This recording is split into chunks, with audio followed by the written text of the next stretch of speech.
Well, hello. This is Janice Debo, and I am coming to you with our special guest, DJ iSizzle. And I don't know if he wants me to use his real name, but this is his stage name. And we're going to talk about what he does, how he got started a little bit, and what's in his future. And let's start with you giving us just a tad bit of background, Sure. and you roll with that, and then we'll just bounce back and forth. Sure. How far do you want me to go back? Like, what Oh, kind of background are you thinking about? Like, do you want it where it all started, or do you want more like just in the recent, or like when I started the business, or what were you kind of thinking? Oh, just touch base on where the passion started. Let's do that. Sure, sure. So I was in middle school and I was living up on the San Juan Islands, and there was a DJ from the local station from Seattle that came up and he did a dance for us. And then it turned out that he was willing to train certain kids to like become a DJ. So I was one of the kids that he trained, and I think there was like five or six other kids that were in the actual like class training, but I was the only one that kind of stuck around. So he ended up coming back multiple times up to the island and doing dances, but he ended up like saying, "Hey, if you want to just kind of take over and you want to play music and get on the microphone, I trust that, you can do what you do." So from there, I pretty much just kept going with it, got my own equipment and just opened up a business, and things kind of took off. And then I took a little break for a while. And then post COVID, I said, "Hey, I think there's going to be a wedding, a wedding boom." So I got back into the business, practiced a bunch, and I found that there was a wedding boom. And I put my services up on the internet and I started showing people I can DJ, and people started asking me to DJ their weddings. And 3 or 4 years later, I mean, a couple hundred weddings in. So, um, yeah, I've been very lucky and blessed and fortunate. That's an awesome story to start so long ago and to step out into it as an adult, but the passion was there all along. Have you always had a passion for music in general? Oh, absolutely. Absolutely. Yeah, I'm like the youngest of three, and Oh, my parents had me when they were like later, like in their 30s. So I was kind of the the younger experimental child. So they were really into like the Beatles and like 60s, 70s. They kind of introduced me to like the Elvis era and stuff. They used to listen to, well, what's now oldies all the time when I was growing up. So I always got like a good mix of music. And then my brother, he was like, I think he was like 10 or 11 years older than me. So he was always listening to more like 80s music when we were growing up. And then my sister was more into like country and like rock and roll and even like Christian music she was really into. So I got a good mix of everything, but I was more like into like hip hop and stuff. So yeah, I definitely have a wide range of musical knowledge, I guess, from having, yeah, just that age difference, I think within the family really helped a lot. Like just as far as shaping musical knowledge. well, and that puts you in a position to work with all ages. So give me or give everybody listening a little rundown on um, what your audiences are like and what you enjoy about each of the audiences. Sure. So my favorite audience is weddings, because weddings, it's pretty much newborns all the way up to centennials. So anybody, it could be people over 100 years old there. So it's pretty much just a wide variety of music when it comes to weddings, and you get to play a lot of classics as well. So weddings are really fun. Elementary school dances are really fun because the kids get really hype, and then you learn about what the new trends are going to be, because they request a lot of artists that if you're at a wedding, you're probably not going to break a new artist or a new song, like unless it's like the couples, like their favorite new song or artist or something. So it's nice with the younger kids because you get to actually learn like what the new trend is going to be. Like a couple years ago, Taylor Swift had like a resurgence, and I remember I was DJing a birthday party and it turned into this karaoke.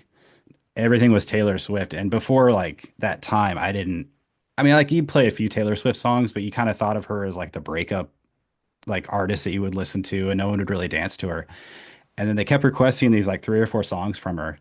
And then ever since that moment, like the next 2 years were just like nothing but requests for all her music. And then even now, like I'll incorporate that into the sets. But working with the younger crowds, you definitely find like the next big songs that are going to be coming up.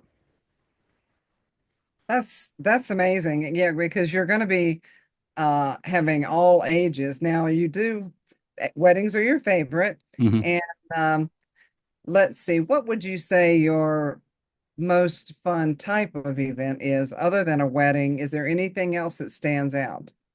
I would say the glow light events are really fun. It's just more like as you get older, you don't get excited about as much stuff. So when you see kids getting excited about a song, or you see like 30 of them jumping up and down singing the lyrics to a song, like it makes you feel younger and it makes you feel a little more like you can be excited about things like as you get older. So it's fun to watch the excitement. So, but weddings, you do get kind of that same energy. It just kind of depends on the bride and groom, as far as like if they're more of a dancing crowd or if they're more of like their friends want to dance. What I've Yeah. kind of found is like if the bride dances, then everybody else dances. But if the bride's kind of a little more shy, then you still have dancing, but it's not on that same like up level. Yeah, that makes sense. Now, for our audience that does not know what a glow light party is, Mhm. give us a little perspective on that. Sure. So it's think about it like neons, like bright colors, but they glow in the dark. I have a set of these like crazy powerful black lights, which would take your white shirt and just make it glow like crazy. So anything neon that you wear, bright colored, like just straight white, it'll like shine like crazy into your face. So I'll bring glow sticks that you can turn on and then you can kind of wave around, as well as I'll have like glasses that you can put on that are like neon green, neon pink. You can turn them on, they flash or whatever else. So, and then as well as we'll incorporate like a light up limbo. Like so we'll get some like limbo lines going and everything. So it's usually it's about an hour and a half to 2 hours, but it's just nonstop, like high energy, fun, like everything from like Baby Shark to I don't know, like all the fun stuff like Cha Cha Slide. I've done the Cha Cha Slide so many times in the last couple of years. I don't think I could count how many times I've done the cha-cha slide, but it's so much fun and Uh, it's interaction and everybody can become a community and you just kind of forget about your differences and you just enjoy each other's company in those moments. So yeah. oh, so what age groups tend towards the glow light parties? Um, it kind of varies, like, but for what I found for the most part, it's elementary, like elementary age kids. So probably somewhere in like 6 to 12, somewhere in Okay. that age group. Sometimes younger, like sometimes it'll be kindergarten. I've previous one we did a couple weeks ago, there was actually like babies there. Like there's actually babies. Like people are like holding babies up on the dance floor and stuff, dancing with them and stuff. So that's pretty fun. But we also do like middle school dances. You can do glow lights as well. It kind of varies on year too, but I found like October is a good time to do them as well as like February because like in the Northwest it's really dark. January, Oh, February, so they work out better. Like if you try to do it in June, it's not as good because it's still light out and doesn't have that same like mysterious feel to it. well, that's really amazing. I'd never heard of a glow light party until I got to know you, and I find that really fascinating. I'm imagine there's some crazy enough adults that might get out there and just want something wild like that. Yeah, you'd be surprised. I think the adults sometimes they enjoy it a little bit more than the kids do. So I've seen them jumping up and down, and then at the end, I'll have adults come up to me and be like, "Thank you so much. That was a lot of fun. You got the kids hype. Maybe I was a little hype too, but it's cool. I like that though. I like that people can just enjoy themselves for a moment and not be too concerned about what other people are going to think of them, and all that stuff goes along with getting older. So Oh, I totally relate to that. yeah. Now, you do a wide variety of events, like you said, and have you had any particular style of wedding that you thought was unique, fun, or maybe you've had a disaster you want to share? Because I don't know, maybe you haven't had, but why don't you Yeah. share a funny story? Sure. So I'll tell you what, I've been lucky enough to not have any disasters. I always talk to the couple before I actually, it's kind of a screening process to make sure that I'm the right DJ for them. Because some DJs, they're MCs as well, and they like to get out there and tell jokes, and they like to be this or that. And I'm not really into like the cheesy joke telling stuff. So I was let couples know that right away. Like I'm great with transitioning and I'll make sure everybody gets up there, does their toasts and everything like that. But as far as like telling marriage jokes and stuff, that's not my deal. So I let couples know that right away. As well as I will tell you, I had a really cool 50th wedding anniversary recently, and it was a Hawaiian theme, which was really Oh, cool. And then I don't know if you have Dick's Burgers in Oregon. I don't know if you guys have that or not. It's just like a Northwest thing. It's been around for about 50, 60 years, but they had them come up and cater it as well. So instead of like a traditional, I guess, like 50th anniversary, they said we're gonna do Hawaiian shirts, we're gonna we're gonna do Dick's Burgers, and we're gonna make it a Hawaiian theme. And then the cake was like I want to say it was like 5 feet tall and like there was like lights rolling up on top of it as well. So I have a bunch of the stuff on social media. It was a really cool event, and they got they renewed their vows at 50 years, which I thought was really cool. Yeah, that was the 50th year anniversary is like as many weddings and different events I do, those ones they tend to be a little more emotional like as far as when people are ready to recommit themselves uh, after 50 years of marriage. So, and they were the like the nicest couple too. Like they came up a couple times, introduced themselves, and they had photos from when they first got married to now. And like he still had his mustache, and I don't know if he had his mustache since he was like 16 or 17, but he still had his mustache. So we were kind of commenting on that and everything. So we were like, that's pretty cool. That's pretty cool stuff. that's great. Now, do you dress up in their theme when there is a theme? Do you? Yeah. Yeah, of course. I always talk to him beforehand because I don't want to be wearing a Hawaiian shirt to a business casual wedding by accident, you know, like, whoop, wrong event. You know, I didn't mean to overdress here or underdress. So, yeah, I'll always talk to him about that beforehand. And um, a lot of couples too, like they'll do a half and half thing where they'll do all their photos up front because couples are getting up at like 7 a.m. in the morning for like a 3 o'clock ceremony. So they're doing all their hair, their makeup, they're getting everybody like the bridesmaid, the groomsmen all together for like photos and stuff. Yeah. Um, so yeah, it's an all day thing. And then a lot of times couples, once we get to the dancing section, they'll run to the back and they'll put on their comfy clothes. They'll just be like, we're done, photographer's gone. Let's just party, let's just have a good time. We don't want to be all uptight anymore and like make sure the photos look good, you know, in every angle. So um, Yeah, that's fantastic. Hmm. yeah. Somebody must be coming to see me. My nose is itching. Uh, Oh, that's an old saying, probably from the South. Okay. Now, for your future, I know you've done an average of what, a couple hundred events over the past year. And from our previous discussions, you've got quite a goal for this coming 2025. So why don't you tell us about it? yeah, you're pretty close. I've done about 75 to 77 was kind of my record year in events. So this coming year, I'm looking at 200 as being the goal for events.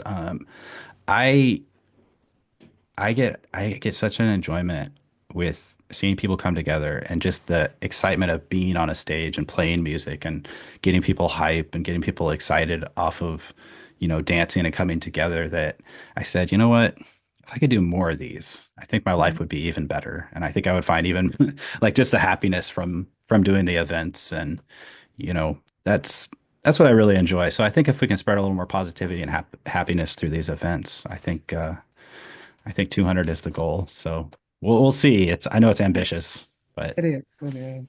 It is totally ambitious, but doable. I mean, you've got somebody that assists you, so you're not going alone, and oh you've no. got some great ideas. But there's a little more to DJ iSizzle than meets the eye. So tell me about this upcoming, I think you've got a book in the works. Yes, yes, the book is in the works, and I want to thank you. I know, I think I messaged you or something, and you were telling me you know somebody or somebody in your family that had written a book or a curriculum as a DJ, and it actually got into a school and they use it, and I was like, man, that's such a great idea, so much inspiration. So thank you for that. Yeah. But then I came up with the idea. I said, why not put a book together of all the experiences, all the events that I've done, and kind of, talk about the positivity within these events, the happiness, bringing different ages, cultures, all the songs that unite people, and then putting that into a book, and then spreading some of that happiness and cheer. Um, Yeah. with the book and everything. So I haven't really written a book before, so this was kind of a whole different experience. And I was like, well, might as well keep learning and keep trying new stuff. So, Well, it's all about telling your story, and we've all got a story, but not everybody will tell it. mm, Now, yeah, yes, I have a nephew that's been a professional DJ for, I don't know, 20 some years now. And he did. He got got a curriculum established in a California university.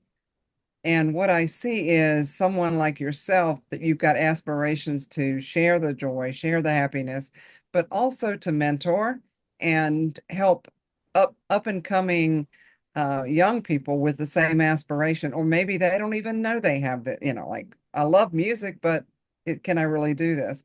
And that's where the encouragement can come in. You can encourage them to um, follow their dream, but also give them the practical steps. And what I've found through my experience with coaching and such is helping people avoid pitfalls that you mm. have. I mean, and you had a learning curve. Is you care to share anything about your learning curve? Yeah, yeah, absolutely. Maybe it's a little cliche, but when I was like 9, 10, 11, like I couldn't get up on a stage. I could barely um do anything up on a stage. I was so scared and nervous, and I'd kind of tear up a little bit, get a stiff upper lip or whatever, kind of get that little like nervous feeling in my mind. And um, but once I started, playing music, and I did it a few more times, I kept getting up on stage, and you'll find everybody is kind of afraid to get up on stage and say anything in front of people. I don't know if it's like a fear of in your mind you think it's going to be the best thing, but then the result is completely different than what you thought in your mind. So I think that might be a little bit of it, but I think you just have to defeat those fears, because if you let them control you, you're never gonna succeed in anything that you really want to do, and I don't think you'll find that happiness and fulfillment, if you don't break some of those fears and just say, you know what, sure, if I make a mistake, I make a mistake, I mean, it's whatever. At least you're up there doing something. I think people respect you more for actually getting up there. So, And yeah. yeah, it can be nerve-wracking. I've done a little bit of public speaking and directing meetings and things. I've done a lot of that. And it can be at first, and then you just realize, hey, these are people too. Hmm. And some of them wouldn't even dream of getting up on stage. Oh, And oh, you gradually start to just settle in and not worry about what people think. You're bringing your best. You're doing your best. So for that's sure. For yeah, sure.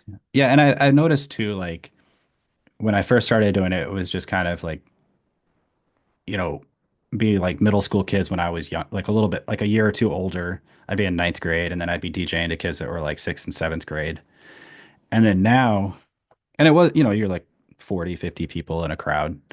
But now it's like 200 people, all ages. You're getting up there, introducing people for toasts. You're introducing, all these different things. And people know if you're nervous, and people know if you don't do this all the time. So I found that the first couple times I started doing it, I had to write everything down because like I would get a mental blank, or like I would just completely forget what I was saying. So I do kind of like some stuff where I just have like a little piece of paper next to me or something. I just kind of look down at it if I forget where I was at with whatever I was doing, like as far as hosting goes. So, but the more you do it, the better you get, and I have actually become more addicted to getting up in front of people and actually talking. So it's one of those things that once you overcome it, you kind of use it as like a fuel to just keep going.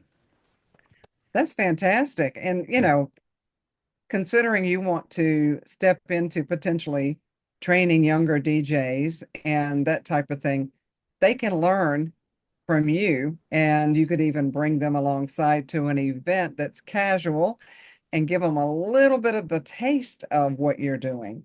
and say, "Hey, do you want to announce the next song?" or something like that. It would be fun for them just to see. And they'll be, "I'm nervous," and you go, "Yeah, I get it. Been there, done that." So, Yeah. Yeah, of course. Well, you just have to put them away. You got to breathe too. That's the big thing. Like I think we forget to breathe on a daily basis, in through the nose, out through the mouth.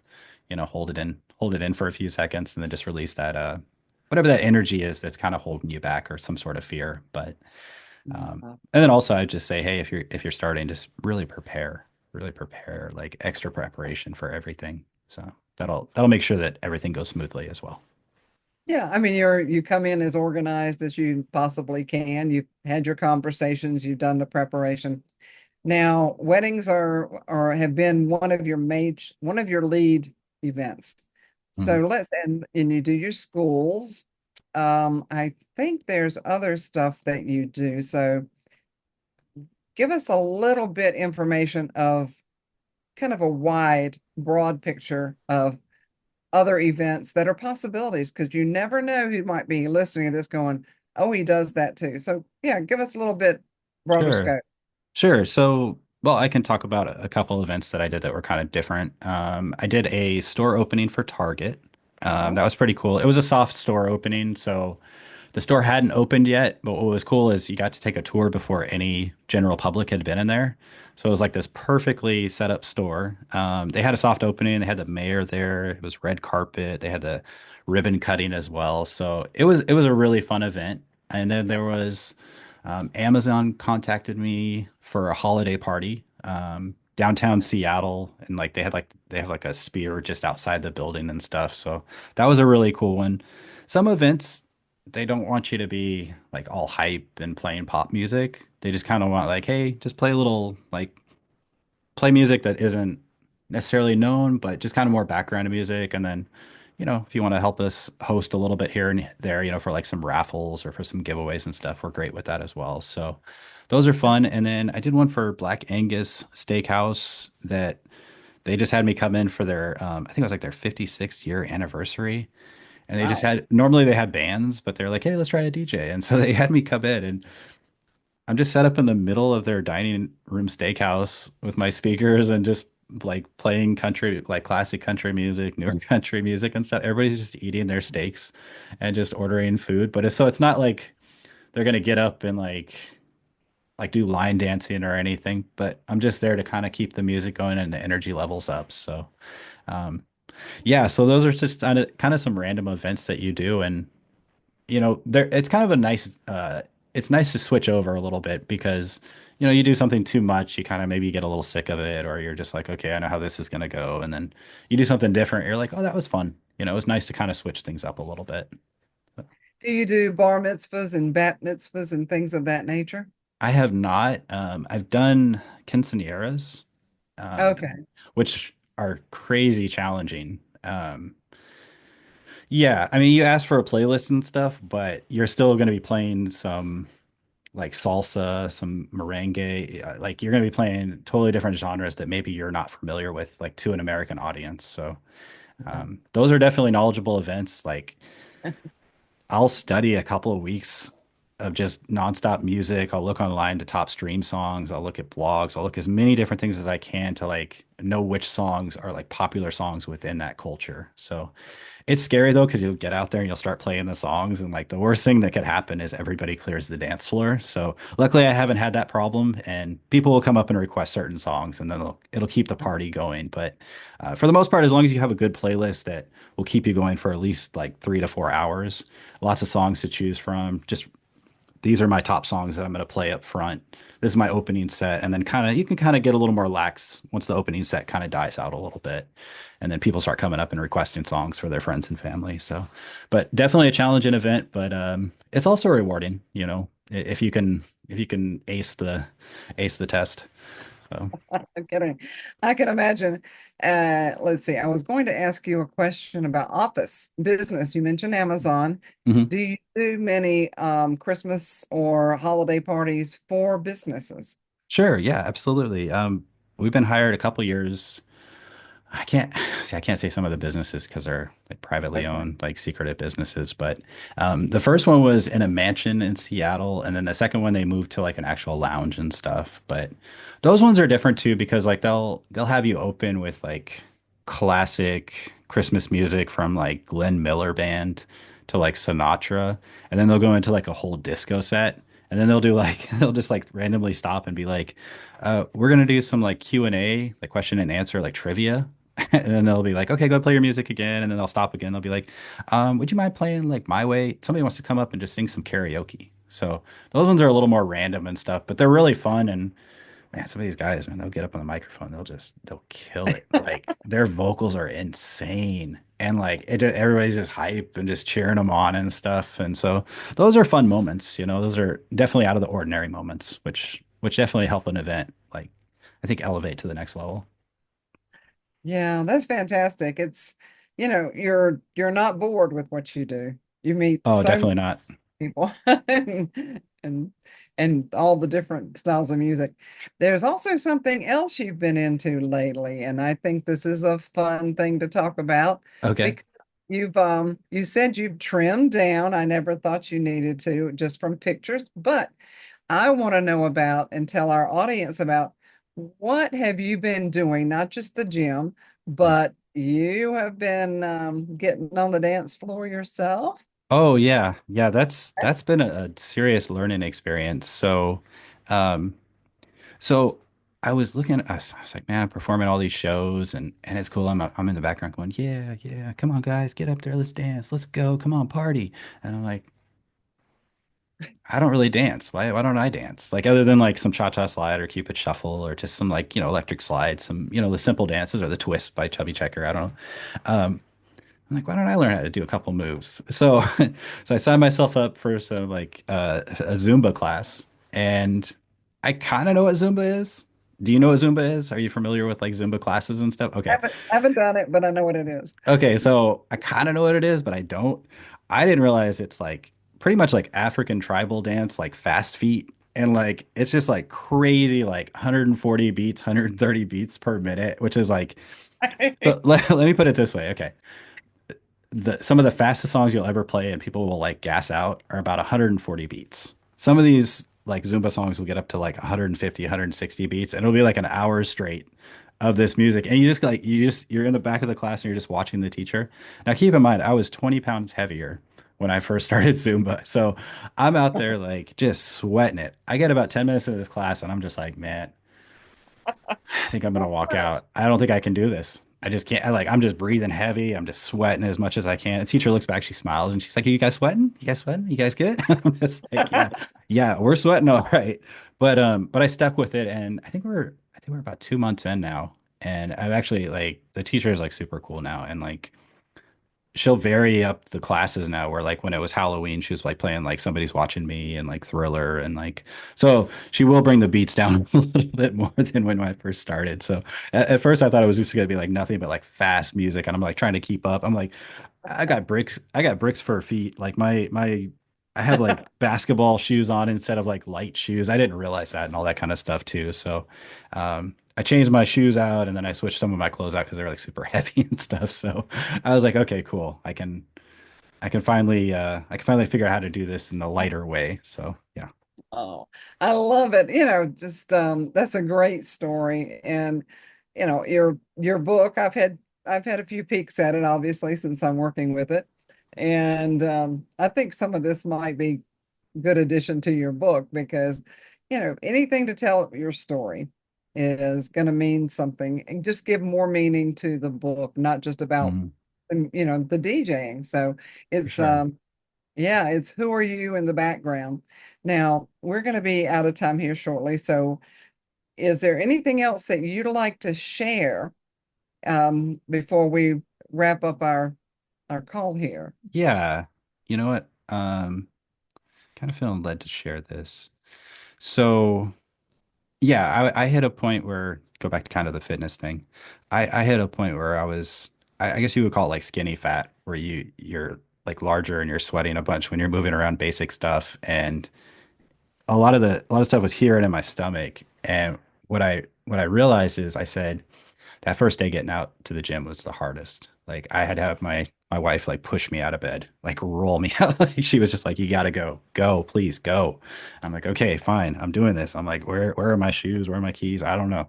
But I made it there, and then after that, you just progressively you have to keep going, you know. And then once you keep going, you're just like, "Okay, now I feel better." Okay, and then I just kept educating myself on like what to eat, what not to eat.